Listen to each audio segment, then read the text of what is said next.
pwede pumasok. Si Kuya lang kasi sila naka-appointment. So, nasa loob.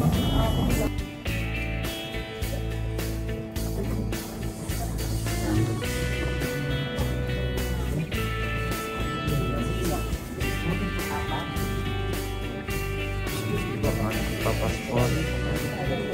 So, ito lang si Kuya. So, may waiting area dito. Meron din dun. So, yan.